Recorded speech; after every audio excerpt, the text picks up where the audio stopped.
جعلی bank accounts اور money laundering جس میں مبینہ طور پہ سینکڑوں اربوں روپے کا ہیر پھیر ہوا تھا، اس کیس کا محور جناب آصف علی زرداری سے جڑا اومنی گروپ تھا اور اومنی گروپ کا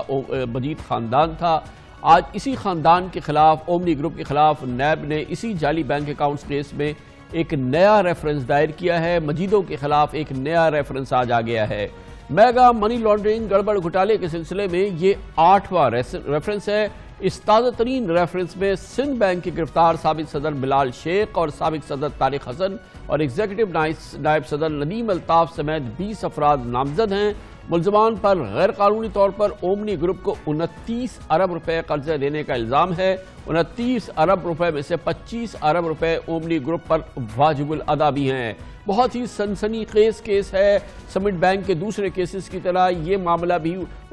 اس کا تعلق ہے سندھ بینک سے، اور آپ کو یہ علم میں ہوگا اگر آپ یہ جعلی bank account money laundering case follow کر رہے ہیں تو سندھ میں موجود 3 بڑے بینک سے اس معاملے کے لیے بھرپور انداز میں استعمال ہوئے ہیں۔ سمٹ بینک باقاعدہ اسی چیز کے لیے اور اسی معاملے کے لیے مبینہ طور پہ جنم دیا گیا تھا۔ سندھ بینک حکومت سندھ نے بنایا تو سرکار کے خزانے سے تھا، حکومت سندھ کے لیے تھا، مگر یہاں پہ راج تھا مجیدوں کا۔ اسی طرح سے نیشنل بینک آف پاکستان بھی بھرپور انداز میں اومنی گروپ نے استعمال کیا، خاص طور پر سن 2008 سے 2013 تک جب پاکستان پیپلز پارٹی کی حکومت تھی۔ نیب کے اس 8ویں ریفرنس میں الزام ہے کہ ملزمان نے سندھ بینک سے 1 ارب 84 کروڑ روپے قرضہ اومنی گروپ کی 3 جعلی کمپنیوں سیراکوم، Stock and Capital, Mark View اور Messrs Rubicon Builders and developers کو دیے۔ ریفرنس میں یہ الزام بھی ہے کہ سندھ بینک سے خلاف ضابطہ 1 ارب 84 کروڑ روپے کا قرضہ سمٹ بینک کی کیپٹل ویلیو کو پورا کرنے کے لیے بھی کیا گیا، یعنی کہ جب سمٹ بینک ڈوبنے لگا تھا تو اس کے لیے اس کی کیپٹل کی ریکوائرمنٹ پوری کرنے کے لیے سندھ بینک سے قرضہ لے کے اسے کیپٹل بینک میں ڈال دیا، معاف کیجیے گا، سمٹ بینک سے قرضہ لے کے سندھ بینک میں ڈال دیا گیا تھا۔ دراصل سندھ بینک اور سمٹ بینک اسی لیے بنایا گیا تھا تاکہ اومنی گروپ اور زرداری گروپ کا اس کا فائدہ پہنچے اور ان بینکوں کے ذریعے کک بیکس یا ناجائز قرضوں اور سبسڈی کی رقم ایک اکاؤنٹ سے کئی اکاؤنٹس میں گھوم رہی تھی۔ ایک گورکھ دھندا تھا جو مسلسل جاری تھا۔ اس رقم کو شٹل کمپنیز اور ریل اسٹیٹ میں ظاہر کیا گیا اور پھر پراپرٹی کی اضافی قیمت لگا کر مزید قرضے لے لیے گئے۔ ہم اپنے کئی پروگراموں میں پچھلے کئی سالوں سے آپ کو بتا چکے ہیں کہ سندھ میں پیپلز پارٹی کی حکومت کے پچھلے 11 سالوں میں انور مجید کے اومنی گروپ نے سندھ بینک کو لوٹ کھایا۔ سندھ بینک کی ملکیت بظاہر سندھ حکومت کی تھی، مگر بینک پر جیسے کہ میں نے پہلے بھی آپ کو بتایا راج مجیدوں کا تھا۔ پیپلز پارٹی کے سندھ میں 11 سالہ دور حکومت میں زرداری صاحب کے دستراد اومنی گروپ کے انور مجید اور اے جی مجید سندھ بینک کو اپنے گھر کی لانڈری بنا کے رکھا ہوا تھا، اور جس انداز سے اس کو استعمال کرتے تھے وہ اس کی گواہی سندھ میں جو بھی اس بینکنگ سے ریلیٹڈ لوگ ہیں وہ سمجھتے تھے۔ وہ سندھ بینک کو دراصل اومنی بینک کہتے تھے، کچھ لوگ سندھ بینک کو اے جی بینک کہتے تھے۔ بینک نے جتنے قرضے جاری کیے تھے اس میں آدھے اومنی گروپ کو جاری کیے گئے تھے۔ اومنی گروپ کے جتنے پروجیکٹس چلتے تھے، چاہے ان کے شوگر ملز ہو، گنے کی خریداری ہو، اس سب میں سندھ بینک کا ایک بہت بڑا کلیدی کردار ہوا کرتا تھا۔ سندھ بینک اومنی گروپ کے اشاروں پہ ناچا کرتا تھا۔ ایک کٹ پتلی کا تماشا تھا جو کئی سال جاری رہا۔ یہ بات بھی سامنے آئی تھی کہ سندھ بینک کو بھرپور طور پہ استعمال کیا گیا اومنی گروپ کے زیر اثر چلنے والی شوگر ملز کے لیے۔ 11 کے قریب شوگر ملز، ان کا جو خرید و فروخت ہوتی تھی، گنے کی خرید و فروخت، ان کو چلانے کے لیے جو فائنانس کی ضرورت ہوتی تھی، ان سب کے لیے سندھ بینک ایک بڑا مرکزی کردار ادا کرتا تھا۔ جعلی بینک اکاؤنٹ کیس کی جی آئی ٹی کی تحقیقات میں یہ بات بھی سامنے آئی تھی کہ سندھ بینک نے اومنی گروپ کی شوگر ملز کو 1 ارب 59 کروڑ روپے کی غیر قانونی لون ایکویٹی بھی دی تھی، جبکہ سندھ بینک نے ہی اومنی گروپ کی بے نامی company West Point builders and developers کو خلاف ضابطہ 36 کروڑ روپے کا بھی قرضہ دیا تھا، اور ان گنت قرضے تھے جو کہ اومنی گروپ کو دیے جا رہے تھے۔ ایک موقع پہ سندھ بینک کا ٹوٹل ایکسپوجر جو تھا، یعنی کہ اس کے جو ٹوٹل ایسٹس تھے یا قرضے تھے، اس کا 36% جو تھا وہ اومنی گروپ کے لیے مختص کر دیا گیا تھا، وہ اومنی گروپ کے پاس تھا۔ دلچسپ بات یہ ہے کہ اسٹیٹ بینک آف پاکستان نے پچھلے سال مئی میں سندھ حکومت کو خبردار کیا تھا کہ اس پوری صورتحال کی وجہ سے سندھ بینک ڈیفالٹ کی طرف جا رہا ہے، دیوالیہ ہونے لگا ہے، جس کے بعد سندھ کابینہ کی منظوری سے وزیر اعلیٰ سندھ مراد علی شاہ نے سندھ بینک کے لیے 15 ارب روپے کا بیل آؤٹ پیکج منظور کیا تھا، جس میں سندھ کے خزانے سے 10 ارب روپے سے زائد رقم سندھ بینک کو ادا بھی کی جا چکی ہے، اور یہ جس حال پہ سندھ بینک پہنچا تھا اس کی کلی ذمہ داری اب نیب کی تحقیقات سے ثابت ہو گئی ہے کہ وہ اومنی گروپ کی تھی۔ اس سے نئے اور تازہ ترین ریفرنس پہ بات کرتے ہیں، اسلام آباد جائیں گے جہاں پر ہمارے نمائندے خصوصی عامر سعید عباسی موجود ہیں۔ بہت بہت شکریہ عامر سعید عباسی صاحب۔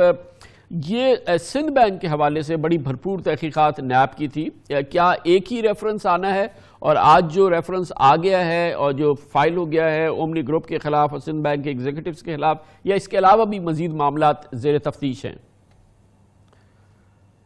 کامران صاحب، یہ جو ریفرنس ہے یہ پیورلی جو قرض لیے گئے اور پھر قرض لے کر خرد برد کی گئی اس میں یہ اس کی حد تک ہے۔ اس کے علاوہ جو شوگر ملوں کی کو قرض دلوائے گئے اور دیگر جو قرض ہیں ان کے لیے الگ ریفرنس آئے گا۔ یہ پیورلی جو تھی تحقیقات نیب کر رہا تھا، اس میں جو سندھ بینک کے آفیسرز کی ملی بھگت سے سمٹ بینک کو اور پھر اومنی گروپ کے آفیسرز نے مل کر یہ ایک منصوبہ بنایا جس میں یہ کہا گیا کہ سندھ بینک سے قرض لے کر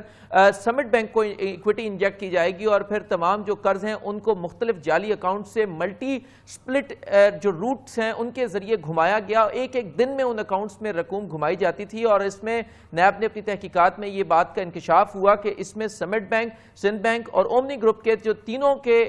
حکام تھے اور افسران تھے اور مالکان تھے، انہوں نے یہ منصوبہ بنایا کہ یہ ساری جو سندھ بینک کے قرض ہیں ان کے ذریعے اومنی گروپ کو بھی فائدہ دیا جائے اور سمٹ بینک کو ایکویٹی انجیکٹ کی جائے۔ اور اس میں یہ بات سامنے آئی ہے کہ جو 87 ارب روپے کا سندھ بینک نے قرض دیا اس میں سے 29 ارب روپے کا براہ راست اومنی گروپ کو دیا گیا۔ یہ ایک بہت بڑی رقم تھی، اور اس میں جو قواعد ہیں اسٹیٹ بینک کے وہ یہ کہتے ہیں کہ 4 ارب روپے سے زیادہ نہیں دیے جا سکتے تھے، لیکن اس کے باوجود 29 ارب روپے کا قرض 87 ارب میں سے 29 ارب کا قرض اومنی گروپ کو دیا گیا۔ اس کے علاوہ گویا عامر یہ سندھ بینک جو تھا، یہ کہنے کو سندھ بینک تھا، یہ حکومت سندھ کا بینک تھا، مگر دراصل یہ ذاتی بینک تھا اومنی گروپ کا اور ان مجیدوں کا۔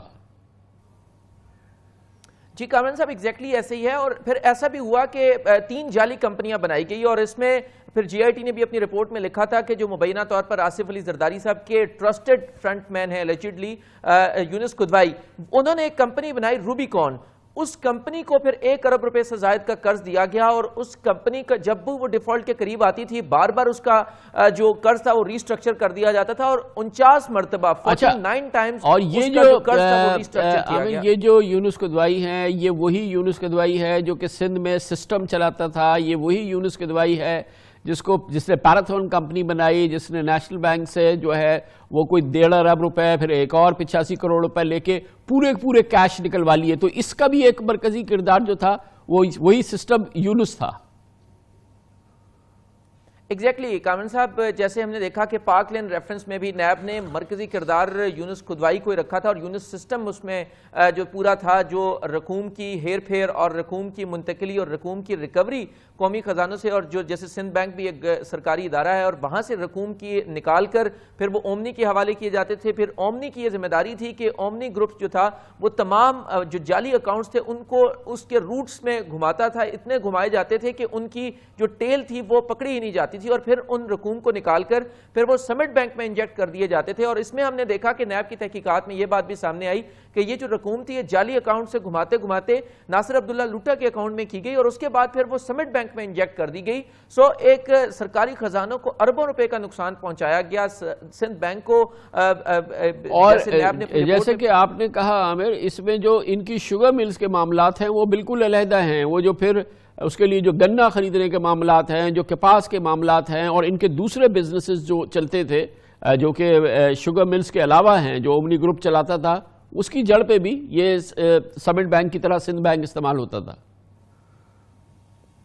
ایگزیکٹلی کامران صاحب، یہ تمام جو رقوم نکالی جاتی تھی وہ سندھ بینک سے نکالی جاتی تھی، اور ان کو جب ٹھکانے لگایا جاتا تھا تو وہ سمٹ بینک میں انجیکٹ کر دی جاتی تھی۔ تو یہ جعلی اکاؤنٹ سے گھمانے کا جو طریقہ ذمہ داری تھی وہ ساری اومنی گروپ کے پاس تھی۔ اس کیس میں صرف جو رقوم جو لونز ہیں جو قرض لیے گئے ہیں سندھ بینک سے ان کو انویسٹیگیٹ کر کے نیب نے ریفرنس فائل کر دیا ہے۔ اس میں 10 ملزمان جو نجی جعلی کمپنیاں ہیں اومنی کی 10 ملزمان ان کو بنایا گیا ہے۔ اس کے علاوہ انور عبدالغنی مجید ہیں جو مین کردار ہیں اس میں، اس کے علاوہ یونس کدوائی ہیں اور حسین لوائی ہیں جو سمٹ بینک کے سربراہ تھے، اور 8 جو حکام ہیں وہ سندھ بینک کے آفیسرز ہیں، اور ان میں سے جو سب سے امپورٹنٹ ہیں وہ سابق سربراہ ہیں، ہیڈ آف کریڈٹ ہیں ندیم الطاف، وہ وعدہ معاف گواہ بن گئے ہیں اور انہوں نے اپنا بیان قلم بند کروایا. انہوں نے بتایا کہ کیسے جو 2 سابق صدور تھے